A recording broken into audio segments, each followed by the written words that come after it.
Prince Camaralzaman and the Princess of China. An Arabian Nights story. About 20 days' sail from the coast of Persia, in the islands of the children of Khalidan, there lived a king who had an only son, Prince Camaralzaman. He was brought up with all imaginable care, and when he came to a proper age, his father appointed him an experienced governor and able tutors. As he grew up, he learned all the knowledge which a prince ought to possess, and acquitted himself so well that he charmed all that saw him, and particularly the Sultan his father. When the prince had attained the age of 15 years, the Sultan, who loved him tenderly and gave him every day new marks of his affection, had thoughts of giving him a still greater one by resigning to him his throne, and he acquainted his Grand Vizier with his intentions. "I fear," said he, "lest my son should lose in the inactivity of youth those advantages which nature and education have given him. Therefore, since I am advanced in age and ought to think of retirement, I have thoughts of resigning the government to him and passing the remainder of my days in the satisfaction of seeing him reign. I have undergone the fatigue of a crown a long while, and think it is now proper for me to retire." The Grand Vizier did not wholly dissuade the Sultan from such a proceeding, but sought to modify his intentions. "Sir," replied he, "the prince is yet but young, and it would not be, in my humble opinion, advisable to burden him with the weight of a crown so soon. Your Majesty fears, with great reason, his youth may be corrupted in indolence, but to remedy that, do not you think it would be proper to marry him? Your Majesty might then admit him to your council, where he would learn by degrees the art of reigning, and so be prepared to receive your authority whenever in your discernment you shall think him qualified." The Sultan found this advice of his Prime Minister highly reasonable. Therefore he summoned the prince to appear before him at the same time that he dismissed the Grand Vizier. The prince, who had been accustomed to see his father only at certain times without being sent for, was a little startled at this summons.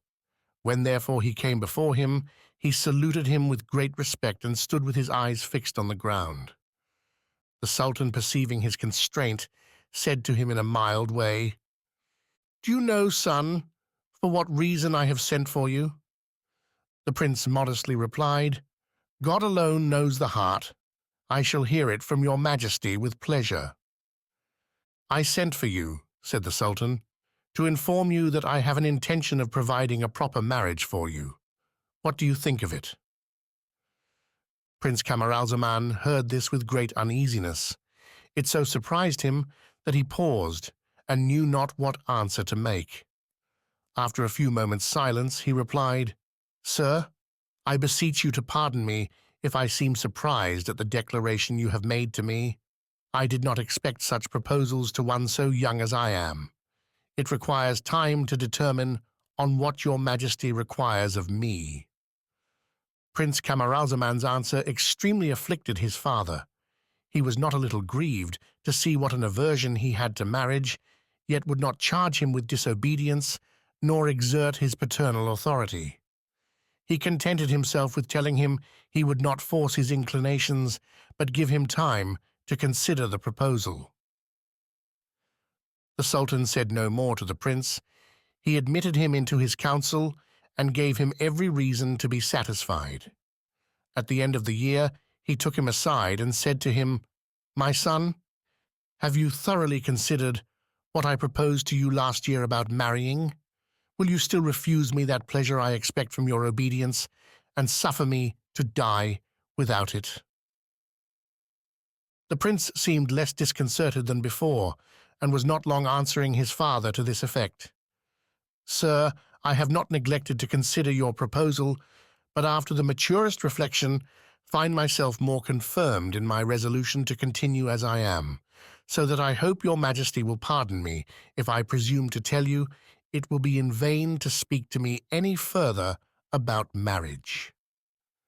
He stopped here and went out without staying to hear what the Sultan would answer.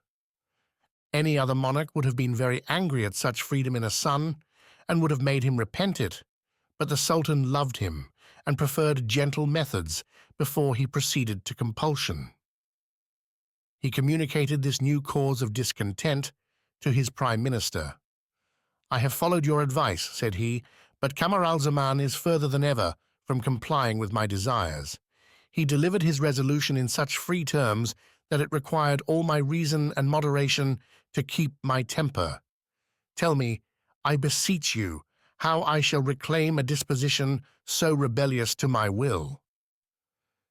"Sir," answered the Grand Vizier, "patience brings many things about that before seemed impracticable, but it may be this affair is of a nature not likely to succeed in that way. Your Majesty would have no cause to reproach yourself if you gave the prince another year to consider the matter. If, in this interval, he returns to his duty, you will have the greater satisfaction, and if he still continues averse to your proposal when this is expired, your Majesty may propose to him in full council that it is highly necessary for the good of the state that he should marry, and it is not likely he will refuse to comply before so grave an assembly which you honor with your presence." The year expired, and to the great regret of the Sultan, Prince Camaralzaman gave not the least proof of having changed his mind. One day, therefore, when there was a great council held, the prime vizier, the other viziers, the principal officers of the crown, and the generals of the army being present, the Sultan began to speak thus to the prince: "My son, it is now a long while since I have expressed to you my earnest desire to see you married, and I imagined you would have had more consideration for a father who required nothing unreasonable of you than to oppose him so long. But after so long a resistance on your part, which has almost worn out my patience, I have thought fit to propose the same thing once more to you in the presence of my council. I would have you consider that you ought not to have refused this, not merely to oblige a parent. The well-being of my dominions requires it, and the assembly here present joins with me to require it of you. Declare yourself, then, that according to your answer I may take the proper measures." The prince answered with so little reserve, or rather with so much warmth, that the Sultan, enraged to see himself thwarted in full council, cried out, "Unnatural son, have you the insolence to talk thus to your father and Sultan?" He ordered the guards to take him away and carry him to an old tower that had been unoccupied for a long while, where he was shut up with only a bed, a little furniture, some books, and one slave to attend him. Camaralzaman, thus deprived of liberty, was nevertheless pleased that he had the freedom to converse with his books, and that made him look on his imprisonment with indifference. In the evening he bathed and said his prayers, and after having read some chapters in the Koran, with the same tranquillity of mind as if he had been in the Sultan's palace, he undressed himself and went to bed, leaving his lamp burning by him all the while he slept. In this tower was a well, which served in the daytime for a retreat to a certain fairy named Maymun, daughter of Damriat, king or head of a legion of genies. It was about midnight when Maymun sprang lightly to the mouth of the well to wander about the world after her wonted custom, where her curiosity led her. She was surprised to see a light in Prince Camaralzaman's chamber, and entered, without stopping, over the slave who lay at the door. Prince Camaralzaman had but half covered his face with the bedclothes, and Maymun perceived the finest young man she had seen in all her rambles through the world. "What crime can he have committed," said she to herself, "that a man of his high rank can deserve to be treated thus severely?" For she had already heard his story and could hardly believe it. She could not forbear admiring the prince, till at length, having kissed him gently on both cheeks and in the middle of the forehead without waking him, she took her flight into the air. As she mounted high to the middle region, she heard a great flapping of wings which made her fly that way, and when she approached, she knew it was a genie who made the noise, but it was one of those that are rebellious. As for Maymun, She belonged to that class whom the great Solomon compelled to acknowledge him. This genie, whose name was Danhasch, knew Maimoun, and was seized with fear, being sensible how much power she had over him by her submission to the Almighty. He would fain have avoided her, but she was so near him that he must either fight or yield. He therefore broke silence first. "Brave Maimoun," said he in the tone of a suppliant, "swear to me that you will not hurt me, and I swear also on my part not to do you any harm." "Cursed genie," replied Maimoun, "what hurt canst thou do me? I fear thee not, but I will grant thee this favor. I will swear not to do thee any harm. Tell me then, wandering spirit, whence thou comest, what thou hast seen, and what thou hast done this night." "Fair lady," answered Danhasch, "you meet me at a good time to hear something very wonderful. I come from the utmost limits of China, which look on the last islands of this hemisphere. But, charming Maimoun," said Danhasch, who so trembled with fear at the sight of this fairy that he could hardly speak, "promise me at least that you will forgive me and let me go on after I have satisfied your demands." Go on, cursed spirit," replied Maimoun. "Go on and fear nothing. Dost thou think I am as perfidious an elf as thyself, and capable of breaking the solemn oath I have made? Be sure you tell nothing but what is true, or I shall clip thy wings and treat thee as thou deservest." Danhasch, a little heartened at the words of Maimoun, said, "My dear lady, I will tell you nothing but what is strictly true, if you will but have the goodness to hear me. The country of China, from whence I come, is one of the largest and most powerful kingdoms of the earth. The king of this country is at present Gaïur, who has an only daughter, the finest maiden that ever was seen in the world, since it was a world. Neither you nor I, nor your class, nor mine, nor all our respective genies, have expressions strong enough, nor eloquence sufficient to describe this brilliant lady. Anyone that did not know the king, father of this incomparable princess, would scarcely be able to imagine the great respect and kindness he shows her. No one has ever dreamed of such care as his to keep her from everyone but the man who is to marry her, and that the retreat which he has resolved to place her in may not seem irksome to her. He has built for her 7 palaces, the most extraordinary and magnificent that ever were known. The first palace is of rock crystal, the second of copper, the third of fine steel, the fourth of brass, the fifth of touchstone, the sixth of silver, and the seventh of massy gold. He has furnished these palaces most sumptuously, each in a manner suited to the materials that they are built of. He has filled the gardens with grass and flowers, intermixed with pieces of water, waterworks, fountains, canals, cascades, and several great groves of trees, where the eye is lost in the prospect, and where the sun never enters, and all differently arranged. King Gaïur, in a word, has shown that he has spared no expense. Upon the fame of this incomparable princess's beauty, the most powerful neighboring kings sent ambassadors to request her in marriage.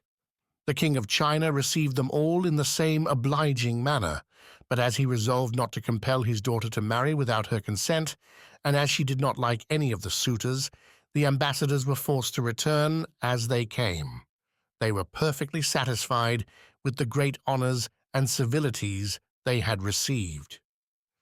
"Sir," said the princess to the king her father, "you have an inclination to see me married, and think to oblige me by it. But where shall I find such stately palaces and delicious gardens as I have with your majesty? Through your good pleasure, I am under no constraint, and have the same honors shown to me as are paid to yourself. These are advantages I cannot expect to find anywhere else. To whatsoever husband I should give my hand. Men love ever to be masters, and I do not care to be commanded." At last there came an embassy from the most rich and potent king of all.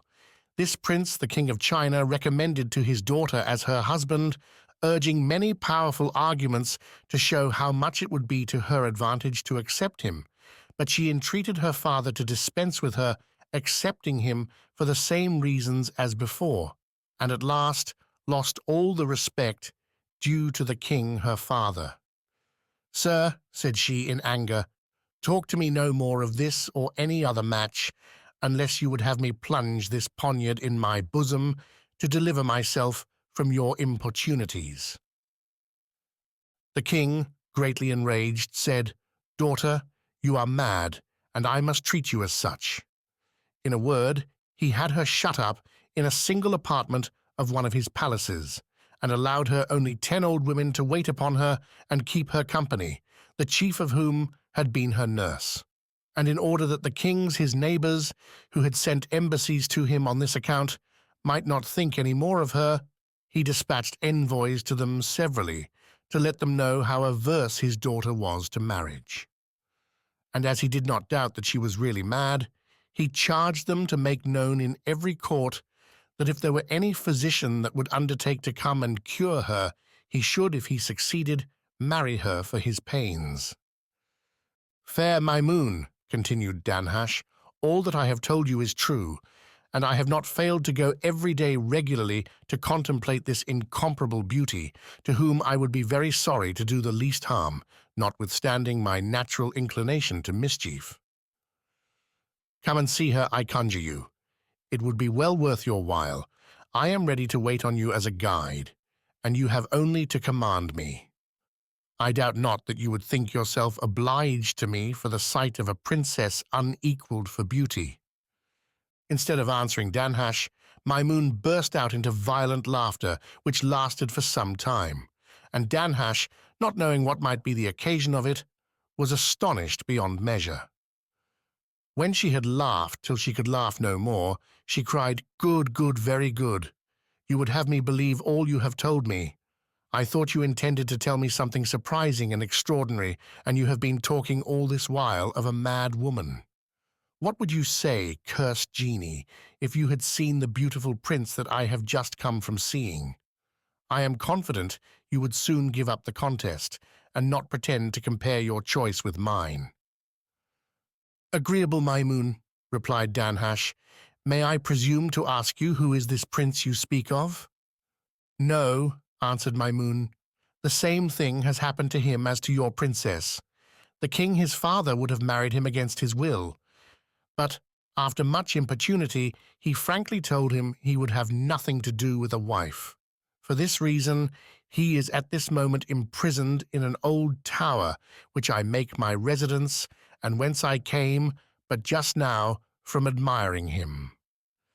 "I will not absolutely contradict you," replied Danhasch, "but, my pretty lady, you must give me leave to be of opinion, till I have seen your prince, that no mortal upon earth can come up to the beauty of my princess." "Hold thy tongue, cursed sprite," replied Maimoun. "I tell thee once more that can never be."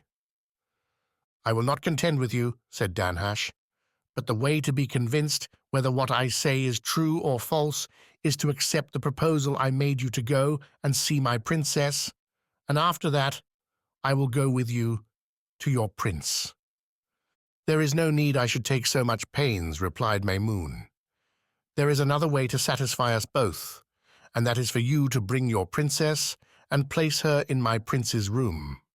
By this means it will be easy for us to compare them together and determine the dispute." Danhasch consented to what Maimoun had proposed and determined to set out immediately for China upon that errand. But Maimoun told him she must first show him the tower whither he was to bring the princess. They flew together to the tower, and when Maimoun had shown it to Danhasch, she cried, "Go, fetch your princess, and do it quickly, for you shall find me here.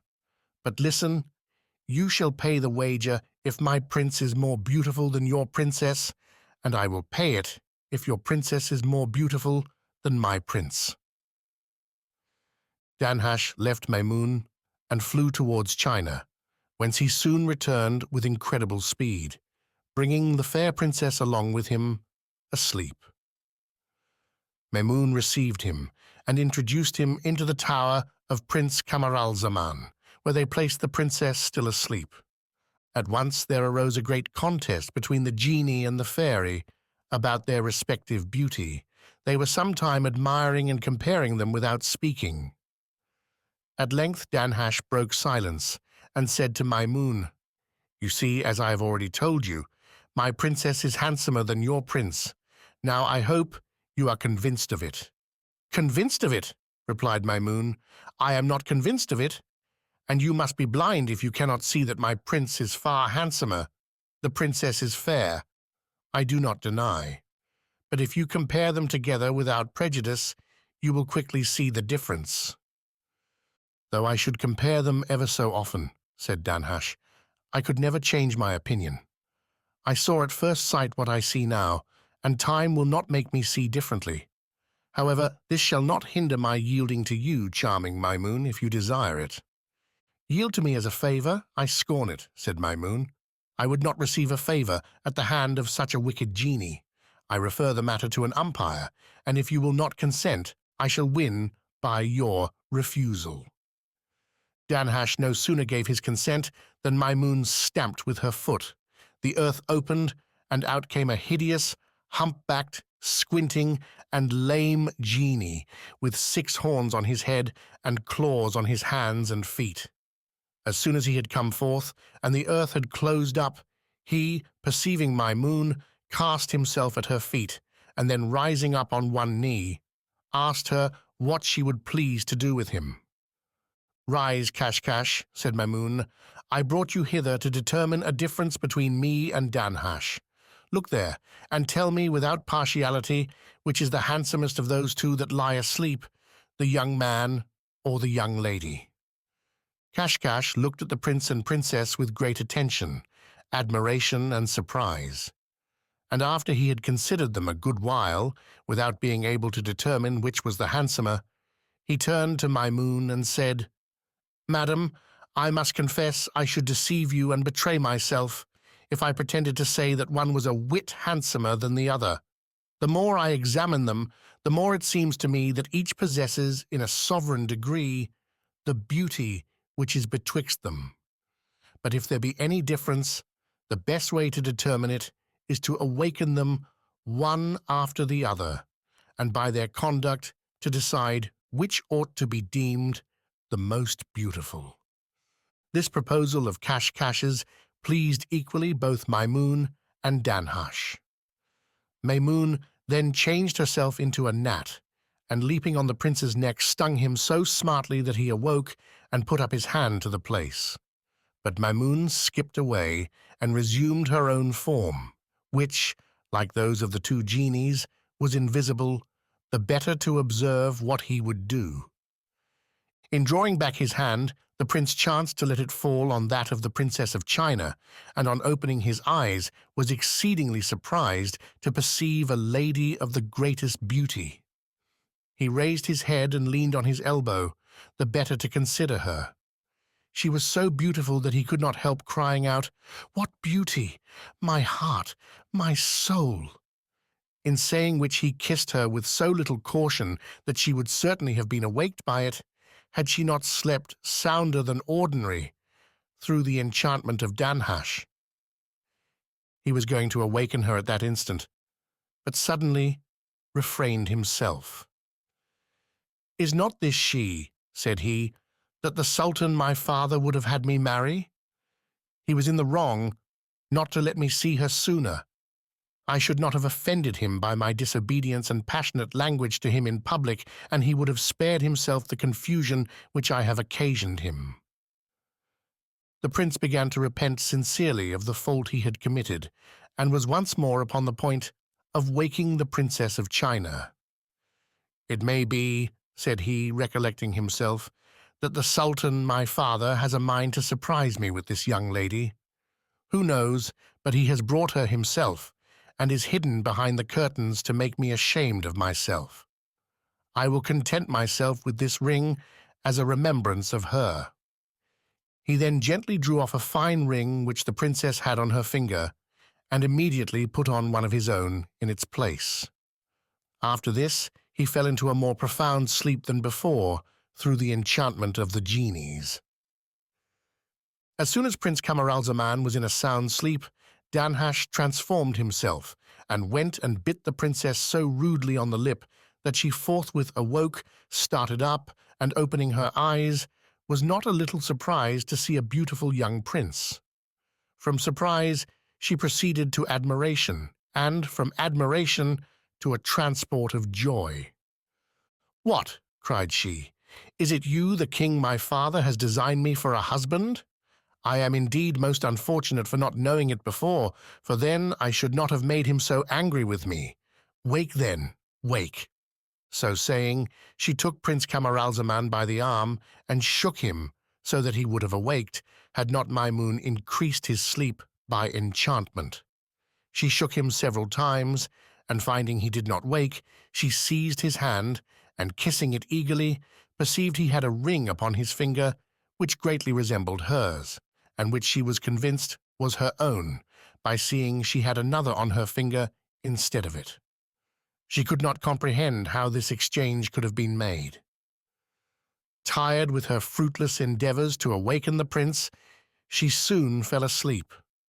When Maimoun saw that she could now speak without fear of awaking the princess, she cried to Danhasch, "Ah, cursed genie, dost thou not now see what thy contest has come to? Art thou not now convinced how much thy princess is inferior to my prince? But I pardon thee thy wager. Another time believe me when I assert anything." Then, turning to Cash, "As for you," said she, "I thank you for your trouble. Take the princess, you and Danhasch, and convey her back whence he has taken her." Danhasch and Cash did as they were commanded, and Maimoun retired to her well. Prince Camaralzaman, on waking next morning, looked to see if the lady whom he had seen the night before were there. When he found she was gone, he cried out, "I thought indeed this was a trick the king my father designed to play me. I am glad I was aware of it." Then he waked the slave, who was still asleep, and bade him come and dress him without saying anything. The slave brought a basin and water, and after he had washed and said his prayers, he took a book and read for some time. After this he called the slave and said to him, "Come hither, and look you, do not tell me a lie. How came that lady hither, and who brought her?" "My lord," answered the slave with great astonishment, "I know not what lady your highness speaks of." "I speak," said the prince, "of her that came, or rather, that was brought hither." "My lord," replied the slave, "I swear I know of no such lady, and how should she come in without my knowledge, since I lay at the door?" "You are a lying rascal," replied the prince, "and in the plot to vex and provoke me the more." So saying, he gave him a box on the ear which knocked him down, and after having stamped upon him for some time, he at length tied the well rope under his arms, and plunged him several times into the water, neck and heels. "I will drown thee," cried he, "if thou dost not tell me speedily who this lady was, and who brought her." The slave, perplexed and half dead, said within himself, "The prince must have lost his senses through grief. My lord, then," cried he in a suppliant tone, "I beseech your highness to spare my life, and I will tell you the truth." The prince drew the slave up and pressed him to tell him. As soon as he was out of the well, "My lord," said he, trembling, "your highness must perceive that it is impossible for me to satisfy you in my present condition. I beg you to give me leave to go and change my clothes first." "I permit you, but do it quickly," said the prince, "and be sure you conceal nothing." The slave went out, and having locked the door upon the prince, ran to the palace just as he was. The king was at that time in discourse with his prime vizier, to whom he had just related the grief in which he had passed the night on account of his son's disobedience and opposition to his will. The minister endeavored to comfort his master by telling him that the prince himself had given him good cause to be angry. "Sir," said he, "your majesty need not repent of having treated your son after this sort. Have but patience to let him continue a while in prison, and assure yourself his temper will abate, and he will submit to all you require." The Grand Vizier had just made an end of speaking when the slave came in and cast himself at the king's feet. "My lord," said he, "I am very sorry to be the messenger of ill news to your majesty, which I know must create you fresh affliction. The prince is distracted, my lord, and his treatment to me, as you may see, too plainly proves it." Then he proceeded to tell all the particulars of what Prince Camaralzaman had said to him and the violence with which he had been treated. The king, who did not expect to hear anything of this afflictive kind, said to the prime minister, "This is very melancholy, very different from the hopes you gave me just now. Go immediately, without loss of time, see what is the matter, and come and give me an account." The Grand Vizier obeyed instantly, and coming into the prince's chamber, he found him sitting on his bed in good temper and with a book in his hand, which he was reading. After mutual salutations, the vizier sat down by him and said, "My lord, I wish that a slave of yours were punished for coming to frighten the king your father." "What," replied the prince, "could give my father alarm? I have much greater cause to complain of that slave." "Prince," answered the vizier, "God forbid that the news which he has told your father concerning you should be true. Indeed, I myself find it to be false by the good temper I observe you in." "It may be," replied the prince, "that he did not make himself well understood. But since you are come, who ought to know something of the matter, give me leave to ask you who was that lady who was here last night." The Grand Vizier was thunderstruck at this question. However, he recovered himself and said, "My lord, be not surprised at my astonishment at your question. Is it possible that a lady or any other person in the world should penetrate by night into this place without entering at the door and walking over the body of your slave? I beseech you, recollect yourself, and you will find it is only a dream which has made this impression on you." "I give no ear to what you say," said the prince, raising his voice. "I must know of you absolutely what has become of the lady, and if you hesitate to obey me, I shall soon be able to force you to obey me." At these stern words, the Grand Vizier began to be in greater confusion than before, and was thinking how to extricate himself. He endeavored to pacify the prince by good words, and begged of him, in the most humble and guarded manner, to tell him if he had seen this lady. "Yes, yes," answered the prince, "I have seen her, and am very well satisfied you sent her. She played the part you had given her admirably well, for I could not get a word out of her. She pretended to be asleep, but I was no sooner fallen into a slumber than she arose and left me. You know all this, for I doubt not she has been to make her report to you." "My lord," replied the vizier, "nothing of this has been done which you seem to reproach me with. Neither your father nor I have sent this lady you speak of. Permit me therefore to remind your highness once more that you have only seen this lady in a dream." "Do you come to affront and contradict me," said the prince in a great rage, "and to tell me to my face that what I have told you is a dream?" At the same time, he took him by the beard and loaded him with blows as long as he could stand.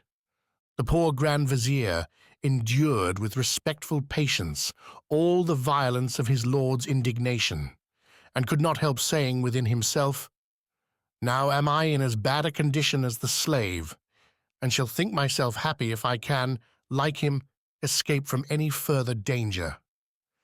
In the midst of repeated blows, he cried out for but a moment's audience, which the prince, after he had nearly tired himself with beating him, consented to give. "I own, my prince," said the Grand Vizier, dissembling, "there is something in what your highness suspects, but you cannot be ignorant of the necessity a minister is under to obey his royal master's orders. Yet, if you will but be pleased to set me at liberty, I will go and tell him anything on your part that you shall think fit to command me." "Go then," said the prince, "and tell him from me that if he pleases, I will marry the lady he sent me. Do this quickly and bring me a speedy answer." The Grand Vizier made a profound reverence and went away, not thinking himself altogether safe till he had got out of the tower and shut the door upon the prince. He came and presented himself before the king, with a countenance that sufficiently showed he had been ill-used, which the king could not behold without concern. "Well," said the king, "in what condition did you find my son?" "Sir," answered the vizier, "what the slave reported to your majesty is but too true." He then began to relate his interview with Camaralzaman, how he flew into a passion upon his endeavoring to persuade him it was impossible that the lady he spoke of should have got in, the ill treatment he had received from him, how he had been used, and by what means he made his escape. The king, the more concerned as he loved the prince with excessive tenderness, resolved to find out the truth of this matter, and therefore proposed himself to go and see his son in the tower, accompanied by the Grand Vizier. Prince Camaralzaman received the king his father in the tower with great respect. The king sat down, and after he had made his son the prince sit down by him, put several questions to him, which he answered with great good sense. The king every now and then looked at the Grand Vizier, as intimating that he did not find his son had lost his wits, but rather thought he had lost his. The king at length spoke of the lady to the prince. "My son," said he, "I desire you to tell me what lady it was that came here, as I have been told." "Sir," answered Camaralzaman, "I beg of your majesty not to give me more vexation on that head, but rather to oblige me by letting me have her in marriage. This young lady has charmed me. I am ready to receive her at your hands with the deepest gratitude." The king was surprised at this answer of the prince, so remote, as he thought, from the good sense he had shown before. "My son," said he to him, "you fill me with the greatest astonishment imaginable by what you now say to me. I declare to you by my crown that is to devolve upon you after me. I know not one word of the lady you mention, and if any such has come to you, it was altogether without my knowledge. But how could she get into this tower without my consent? For whatever my Grand Vizier told you, it was only to appease you. It must therefore be a mere dream, and I beg of you not to believe otherwise, but to recover your senses." "Sir," replied the prince, "I should be forever unworthy of your majesty's favor if I did not give entire credit to what you are pleased to say. But I humbly beseech you at the same time to give a patient hearing to what I shall say to you, and then to judge whether what I have the honor to tell you be a dream or not."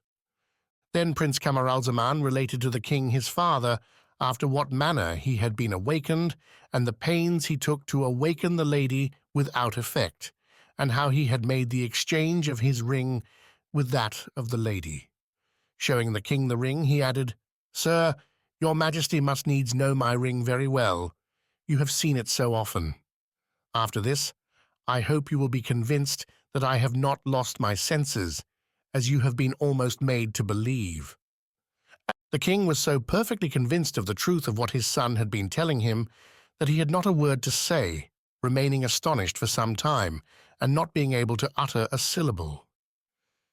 "Son," at length replied the king, "after what I have just heard, and what I see by the ring on your finger, I cannot doubt but that you have seen this lady. Would I knew who she was, and I would make you happy from this moment, and I should be the happiest father in the world. But where shall I find her, and how seek for her? How could she get in here without my consent? Why did she come? These things, I must confess, are past my finding out." So saying, and taking the prince by the hand, "Come then, my son," he said, "let us go and be miserable together." The king then led his son out of the tower and conveyed him to the palace, where he no sooner arrived than in despair he fell ill and took to his bed. The king shut himself up with him and spent many a day in weeping without attending to the affairs of his kingdom. The prime minister, who was the only person that had admittance to him, came one day and told him that the whole court, and even the people, began to murmur at not seeing him, and that he did not administer justice every day as he was wont to do.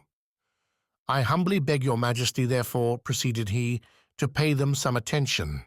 I am aware your majesty's company is a great comfort to the prince, but then you must not run the risk of letting all be lost. Permit me to propose to your majesty to remove with the prince to the castle in a little island near the port, where you may give audience to your subjects twice a week only. During these absences, the prince will be so agreeably diverted with the beauty, prospect, and good air of the place that he will bear them with the less uneasiness." The king approved this proposal, and after the castle, where he had not resided for some time, had been furnished, he removed thither with the prince, and accepting the times that he gave audience, as aforesaid, he never left him, but passed all his time by his son's pillow, endeavoring to comfort him in sharing his grief. Whilst matters passed thus, the two genies, Danhasch and Kashkash, had carried the Princess of China back to the palace where the king her father had shut her up. When she awoke the next morning and found, by looking to the right and left, that Prince Camaralzaman was not by, she cried out with a loud voice to her women. Her nurse, who presented herself first, desired to be informed what she would please to have, and if anything disagreeable had happened to her. "Tell me," said the princess, "what is become of the young man whom I love with all my soul?" "Madam," replied the nurse, "we cannot understand your highness unless you will be pleased to explain yourself." "A young man, the best and most amiable," said the princess, "whom I could not awake. I ask you where he is." "Madam," answered the nurse, "your highness asks these questions to jest with us. I beseech you to rise." "I am in earnest," said the princess, "and I must know where this young man is." "Madam," insisted the nurse, "how any man could come without our knowledge we cannot imagine, for we all slept about the door of your chamber, which was locked, and I had the key in my pocket." At this, the princess lost all patience, and catching her nurse by the hair of her head, and giving her 2 or 3 sound cuffs, she cried, "You shall tell me where this young man is, old sorceress, or I will beat your brains out." The nurse struggled to get from her, and at last succeeded, when she went immediately, with tears in her eyes, to complain to the queen her mother, who was not a little surprised to see her in this condition, and asked who had done this. "Madam," began the nurse, "you see how the princess has treated me. She would certainly have murdered me if I had not had the good fortune to escape out of her hands." She then began to tell what had been the cause of all that violent passion in the princess. The queen was surprised to hear it, and could not guess how she came to be so senseless as to take that for a reality which could be no other than a dream. "Your majesty must conclude from all this, madam," continued the nurse, "that the princess is out of her senses. You will think so yourself if you go and see her." The queen ordered the nurse to follow her, and they went together to the princess's palace that very moment. The Queen of China sat down by her daughter's bedside, immediately upon her arrival in her apartment, and after she had informed herself about her health, she began to ask what had made her so angry with her nurse that she should have treated her in the manner she had done. "Daughter," said she, "this is not right, and a great princess like you should not suffer herself to be so transported by passion." "Madam," replied the princess, "I plainly perceive your majesty is come to mock me, but I declare I will never let you rest till you consent I shall marry the young man. You must know where he is, and therefore I beg of your majesty to let him come to me again." "Daughter," answered the queen, "you surprise me. I know nothing of what you talk of." Then the princess lost all respect for the queen. "Madam," replied she, "the king my father and you persecuted me about marrying when I had no inclination. I now have an inclination, and I will marry this young man I told you of, or I will kill myself." Here the queen endeavored to calm the princess by soft words. "Daughter," said she, "how could any man come to you?" But instead of hearing her, the princess interrupted her, and flew out into such violence as obliged the queen to leave her and retire in great affliction to inform the king of all that had passed. The king, hearing it, had a mind likewise to be satisfied in person, and coming to his daughter's apartment, asked her if what he had just heard was true. "Sir," replied the princess, "let us talk no more of that. I only beseech your majesty to grant me the favor that I may marry the young man. He was the finest and best-made youth the sun ever saw.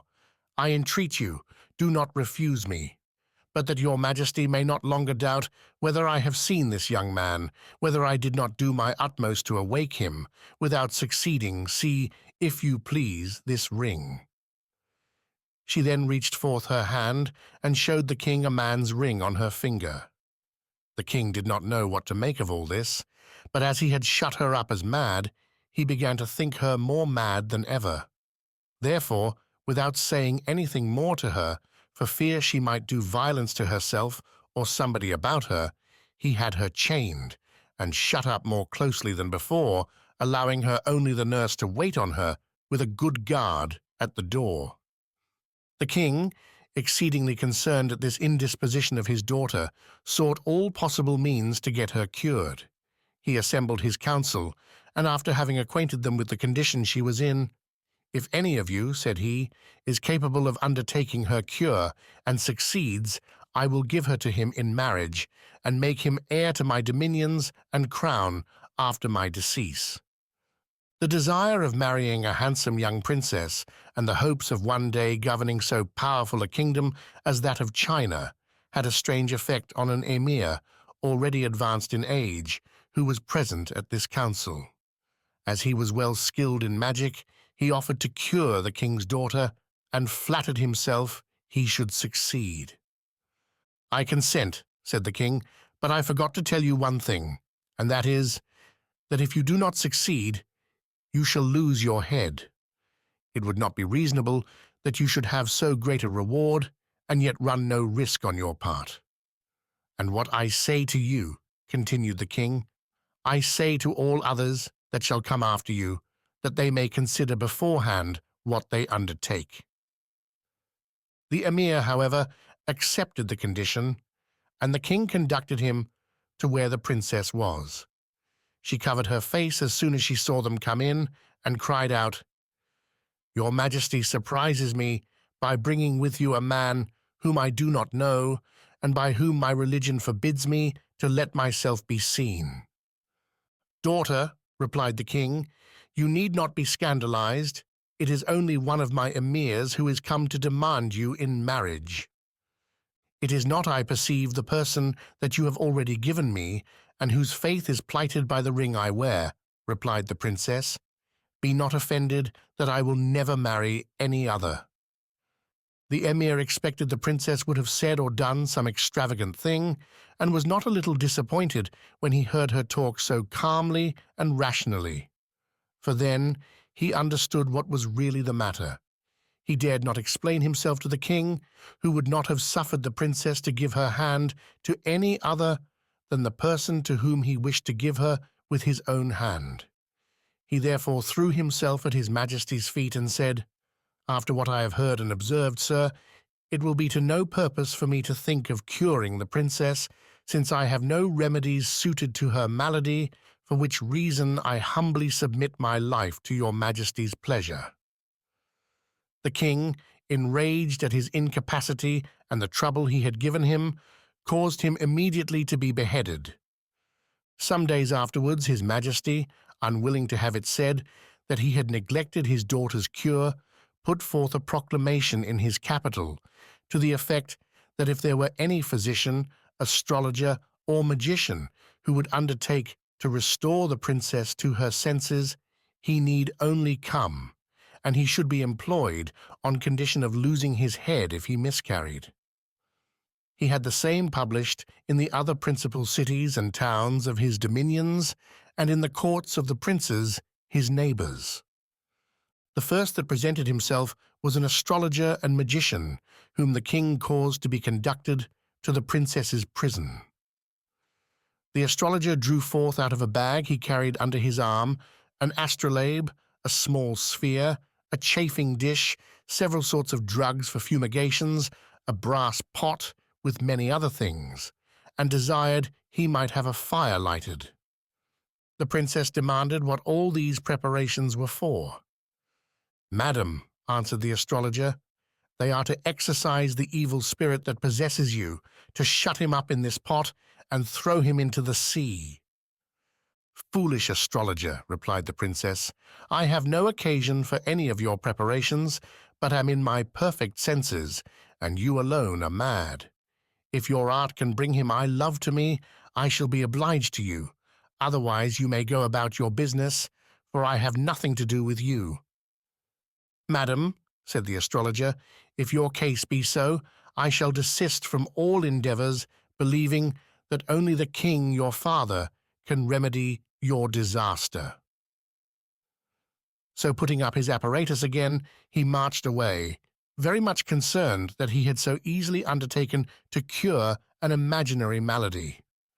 Coming to give an account to the king of what he had done, he began thus boldly: "According to what your majesty published in your proclamation, and what you were pleased to confirm to me yourself, I thought the princess was distracted, and depended on being able to recover her by the secrets I have long been acquainted with. But I soon found that your majesty alone is the physician who can cure her, by giving her in marriage the person whom she desires." The king was very much enraged at the astrologer, and had his head cut off upon the spot. Not to make too long a story of it, 150 astrologers, physicians, and magicians all underwent the same fate, and their heads were set up on poles on every gate of the city.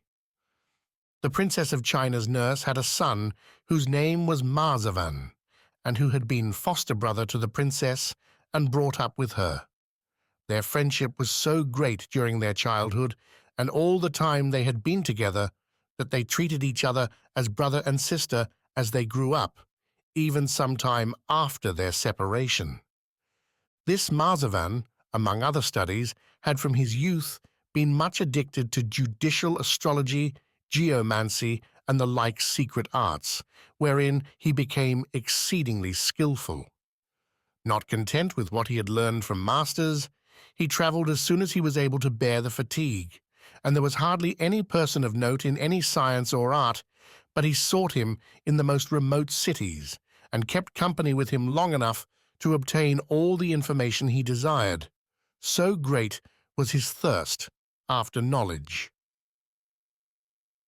After several years' absence in foreign parts on this account, he returned to the capital city of his native country, China, where, seeing so many heads on the gate by which he entered, he was exceedingly surprised, and coming home, he demanded for what reason they had been placed there, but more especially he inquired after the princess, his foster sister, whom he had not forgotten. As he could not receive an answer to one inquiry without the other, he heard at length a general account with much sorrow, waiting till he could learn more from his mother, the princess's nurse. Although the nurse, mother to Marzavan, was very much taken up with the princess, she no sooner heard that her dear son had returned than she found time to come out, embrace him, and converse with him a little. Having told him with tears in her eyes what a sad condition the princess was in, and for what reason the king her father had shut her up, he desired to know of his mother if she could not procure him a private sight of her royal mistress, without the king's knowing it. After some pause, she told him she could say nothing for the present, but if he would meet her the next day at the same hour, she would give him an answer. The nurse, knowing that none could approach the princess but herself without leave of the officer who commanded the guard at the gate, addressed herself to him, who she knew had been so lately appointed that he could know nothing of what had passed at the court of China. "You know," said she to him, "I have brought up the princess, and you may likewise have heard that I had a daughter whom I brought up along with her. This daughter has since been married, yet the princess still does her the honor to love her, and would fain see her, but without anybody's perceiving her coming in or out." The nurse would have gone on, but the officer cried, "Say no more. I will with pleasure do anything to oblige the princess. Go and fetch your daughter, or send for her about midnight, and the gate shall be open to you." As soon as night came, the nurse went to look for her son Marzavan, and having found him, she dressed him so artificially in women's clothes that nobody could know he was a man. She carried him along with her, and the officer, verily believing it was her daughter, admitted them together. The nurse, before she presented Marzavan, went to the princess and said, "Madam, this is not a woman I have brought to you. It is my son Marzavan in disguise, newly arrived from his travels, and he having a great desire to kiss your hand, I hope your highness will admit him to that honor." "What, my brother Marzavan?" said the princess with great joy. "Come hither," cried she, "and take off that veil, for it is not unreasonable, surely, that a brother and a sister should see each other without covering their faces." Marzavan saluted her with profound respect, when she, without giving him time to speak, cried out, "I am rejoiced to see you returned in good health after so many years' absence, without sending the least account all the while of your welfare, even to your good mother." "Madam," replied Marzavan, "I am infinitely obliged to your highness for your goodness in rejoicing at my health. I hope to have heard a better account of yours than what to my great affliction I am now witness of.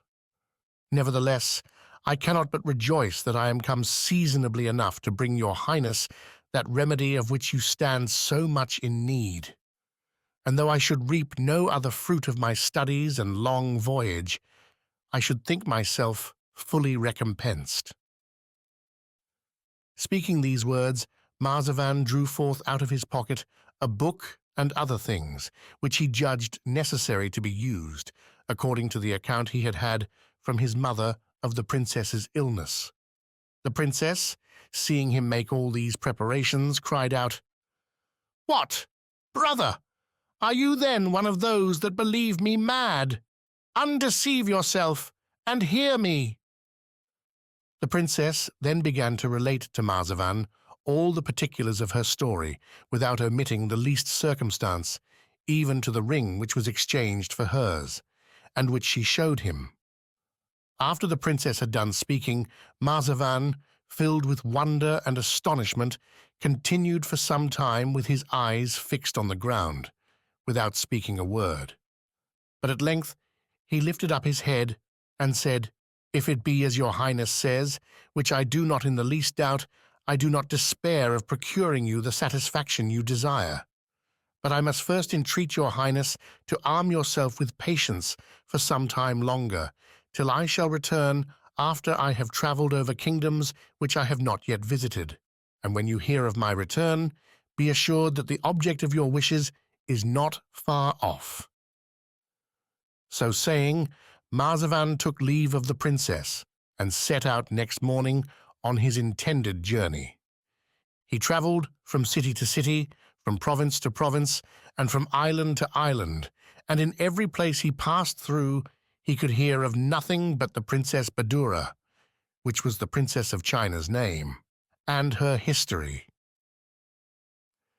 About 4 months afterwards, Marzavan arrived at Torf, a seaport town, great and populous, where he no more heard of the Princess Badoura, but where all the talk was of Prince Camaralzaman, who was ill, and whose history very much resembled hers. Marzavan was extremely delighted to hear this, and informed himself of the place where the prince was to be found. There were 2 ways to it, one by land and sea, the other by sea only, which was the shortest way. Marzavan chose the latter, and embarking on board a merchant ship, he arrived safe in sight of the capital. But just before it entered the port, the ship struck against a rock through the unskillfulness of the pilot and foundered. It went down in sight of Prince Camaralzaman's castle, where were at that time the king and his grand vizier. Marzavan could swim very well, and immediately on the ship's sinking, cast himself into the sea and got safe to the shore under the castle, where he was soon relieved by the Grand Vizier's order. After he had changed his clothes and been well treated and had recovered, he was introduced to the Grand Vizier, who had sent for him. Marzavan, being a young man of good air and address, this minister received him very civilly, and when he heard him give such just and fitting answers to what was asked of him, conceived a great esteem for him.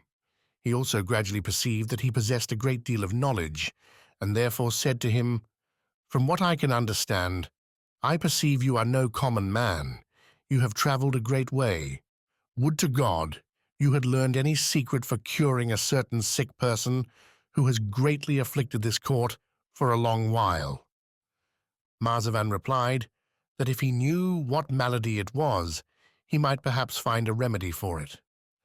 Then the Grand Vizier related to him the whole story of Prince Camaralzaman from its origin, and concealed nothing: his birth, his education, the inclination the king his father had to see him married early, his resistance and extraordinary aversion to marriage, his disobeying his father in full council, his imprisonment, his pretended extravagancies in prison, which were afterwards changed into a violent madness for a certain unknown lady who, he pretended, had exchanged a ring with him, though, for his part, he verily believed there was no such person in the world.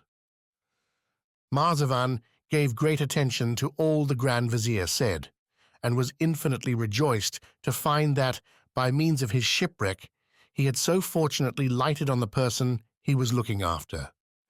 He saw no reason to doubt that Prince Camaralzaman was the man, and the Princess of China the lady. Therefore, without explaining himself further to the vizier, he desired to see him, that he might be better able to judge of his illness and its cure. "Follow me," said the Grand Vizier, "and you will find the king with him, who has already desired that I should introduce you."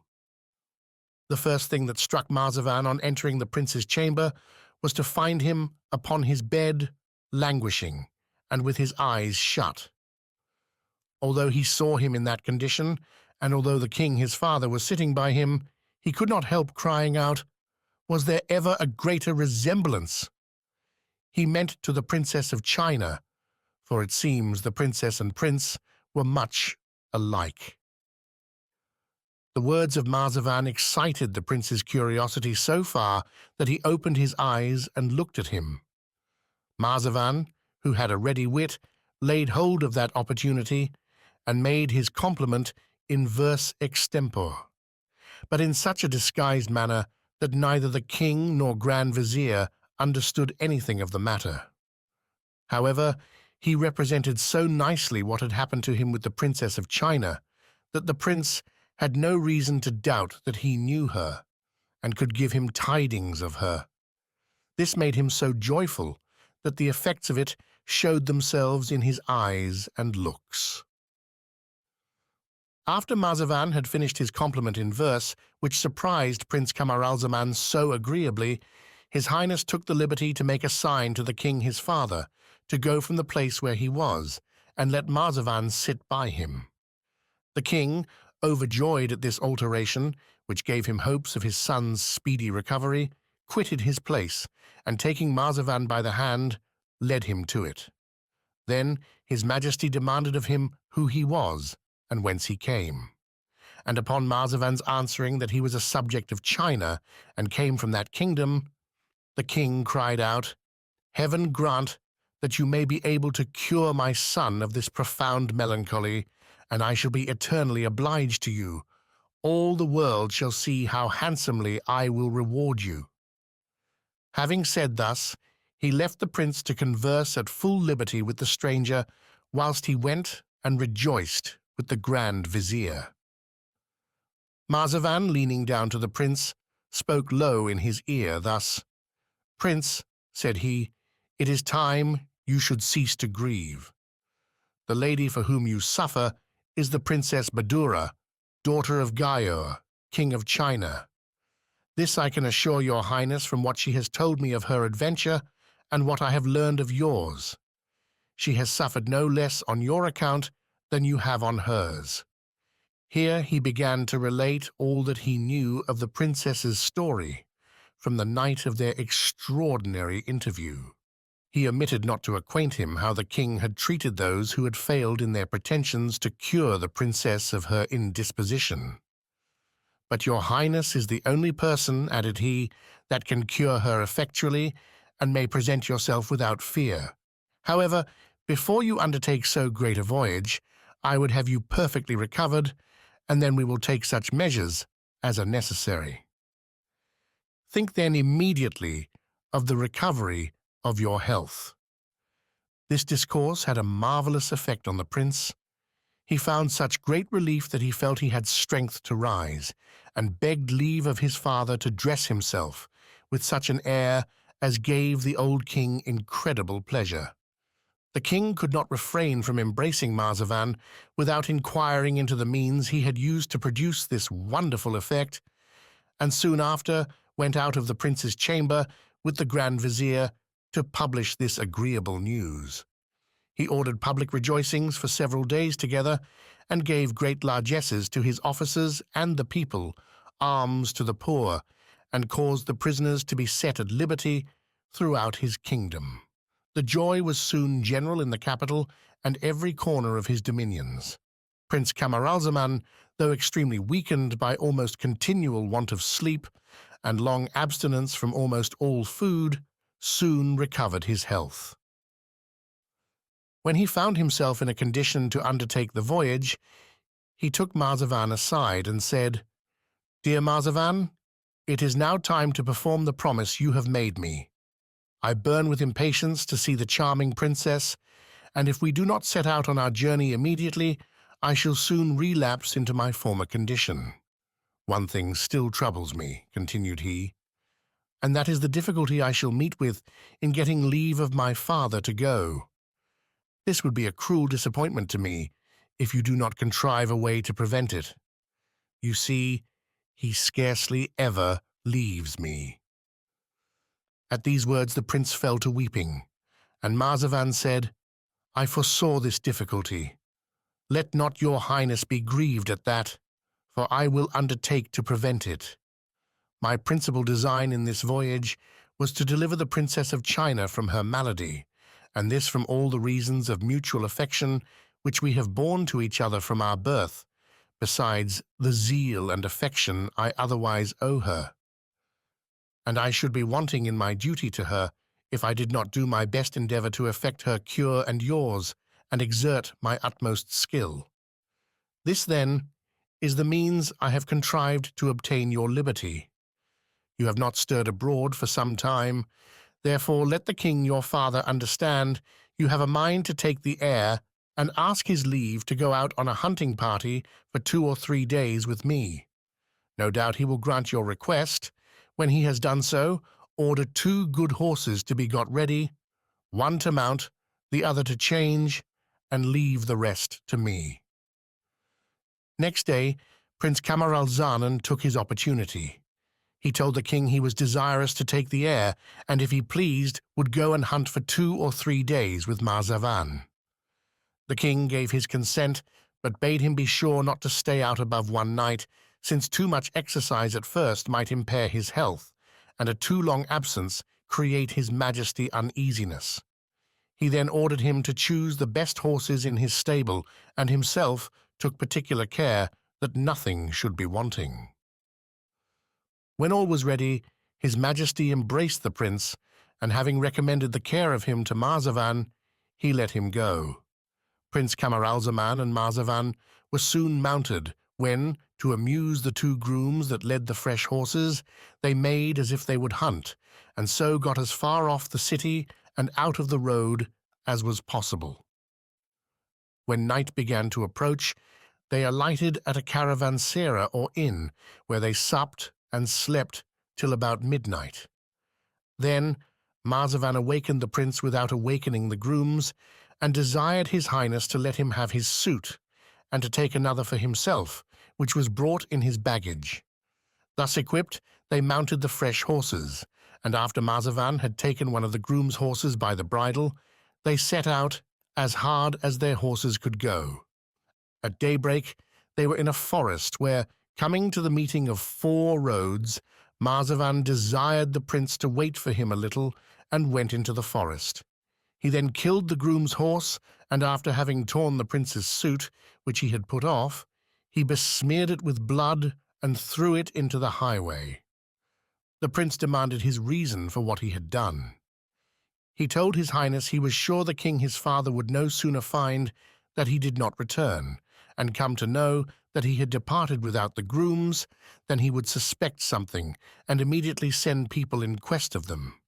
They that come to this place, said he, and find these blood-stained clothes, will conclude you are devoured by wild beasts, and that I have escaped to avoid the king's anger. The king, persuading himself that you are dead, will stop further pursuit, and we may have leisure to continue our journey without fear of being followed.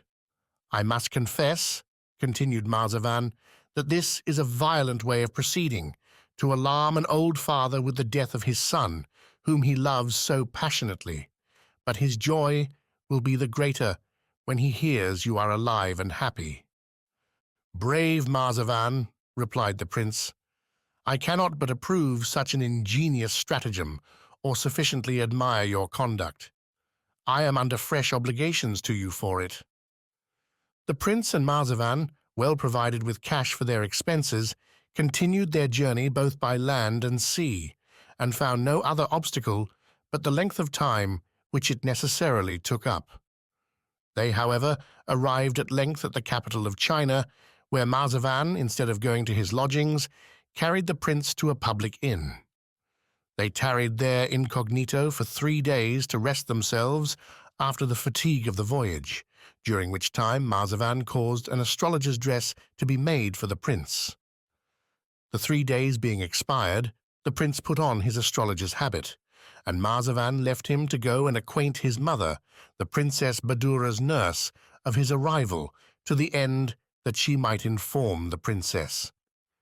Prince Camaralzaman, instructed by Marzavan as to what he was to do, and provided with all he wanted as an astrologer, came next morning to the gate of the king's palace before the guards and porters, and cried aloud, I am an astrologer, and am come to effect a cure on the estimable Princess Badoura, daughter of the most high and mighty monarch Gaur, king of China, on the conditions proposed by his majesty to marry her if I succeed, or else to lose my life for my fruitless and presumptuous attempt.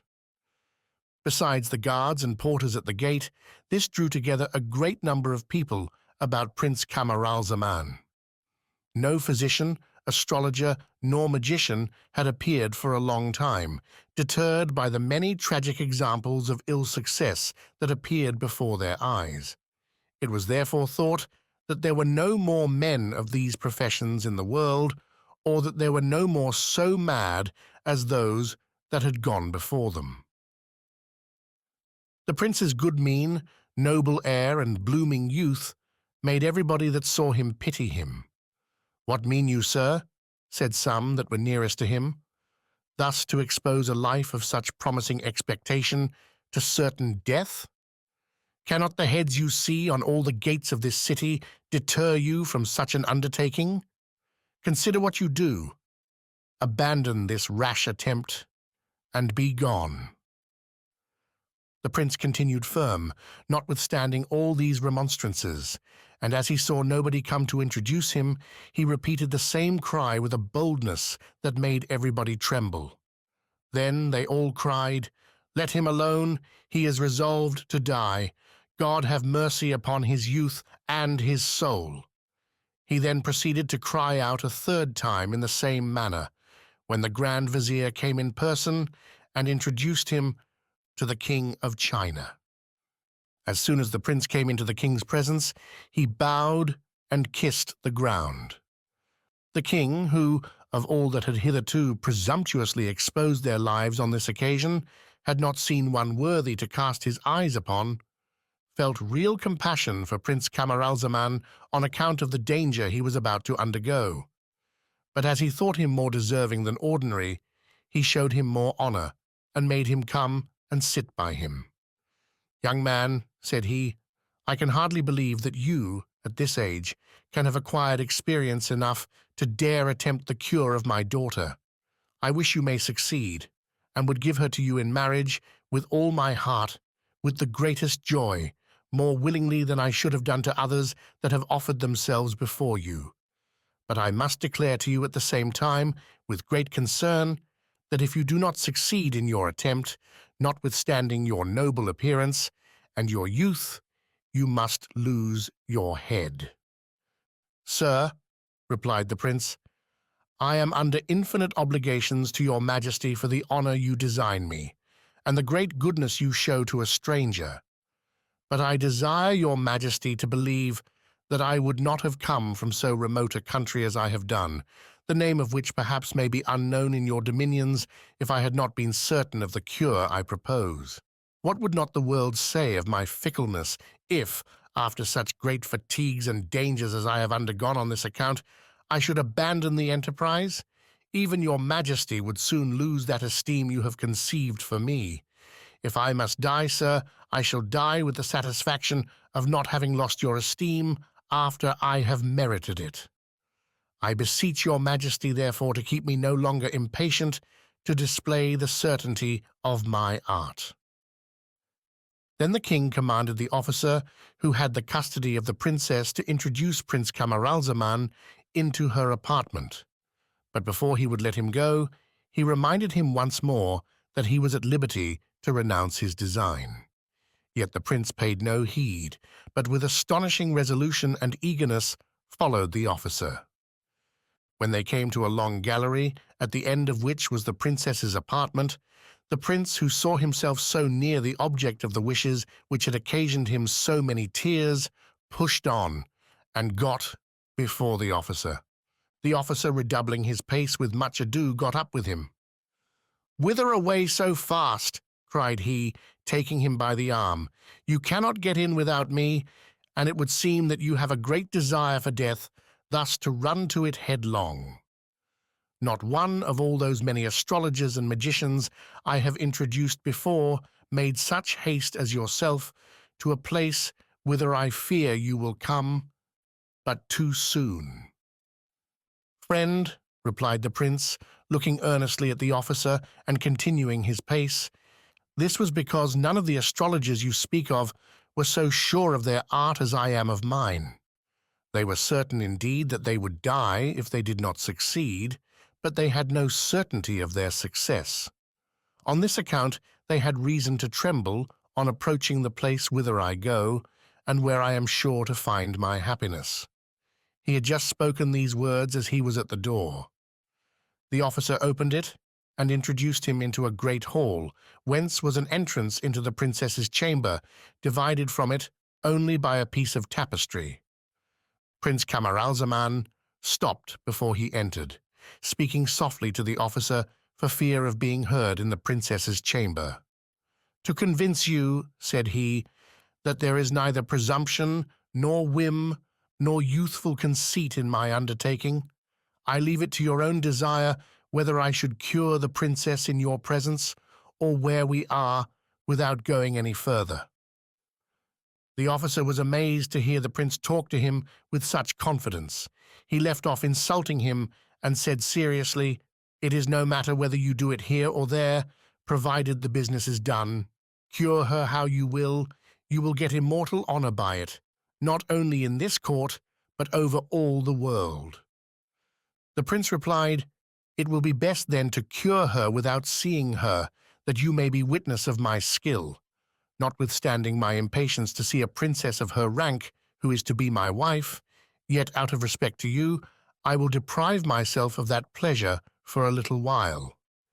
He was furnished with everything suitable for an astrologer to carry about him, and taking pen, ink, and paper out of his pocket, he wrote a letter to the princess. When the prince had finished his letter, he folded it up and enclosed in it the princess's ring, without letting the officer see what he did. When he had sealed it, he gave it to him.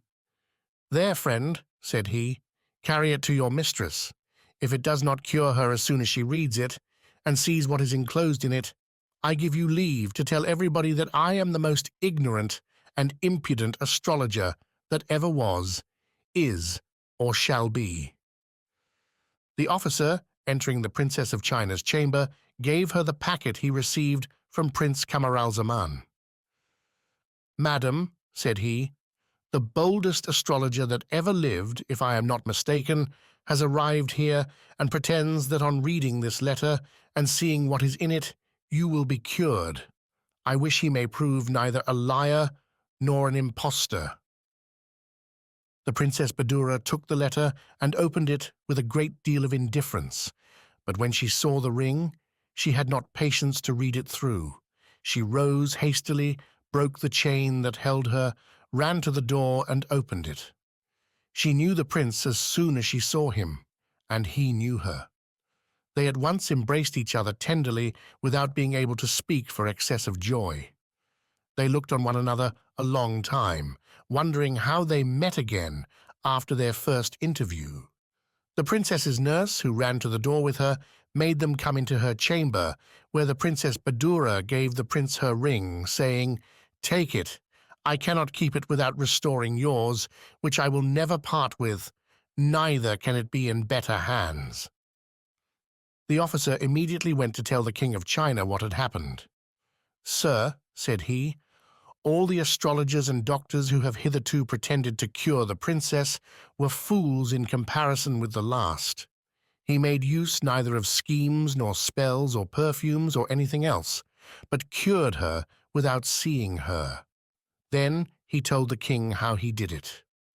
The monarch was agreeably surprised at the news, and going forthwith to the princess's chamber, embraced her. He afterwards embraced the prince, and taking his hand, joined it to the princess's. "Happy stranger," said the king, "whoever you are, I will keep my word and give you my daughter to marry, though from what I see in you, it is impossible for me to believe that you are really what you appear to be, and would have me believe you." Prince Camaralzaman thanked the king in the most humble tones, that he might the better show his gratitude. "As for my person," said he, "I must own I am not an astrologer, as your majesty very judiciously guessed. I only put on the habit of one, that I might succeed more easily in my ambition to be allied to the most potent monarch in the world. I was born a prince and the son of a king and queen. My name is Camaralzaman. My father is Shahzaman, who now reigns over the islands that are well known by the name of the Islands of the Children of Khaledan." He then told him his history. When the prince had done speaking, the king said to him, "This history is so extraordinary that it deserves to be known to posterity. I will take care it shall be, and the original being deposited in my royal archives, I will spread copies of it abroad, that my own kingdoms and the kingdoms around me may know it." The marriage was solemnized the same day, and the rejoicings for it were universal all over the empire of China. Nor was Marzavan forgotten. The king immediately gave him an honorable post in his court and a promise of further advancement, and held continual feastings for several months to show his joy.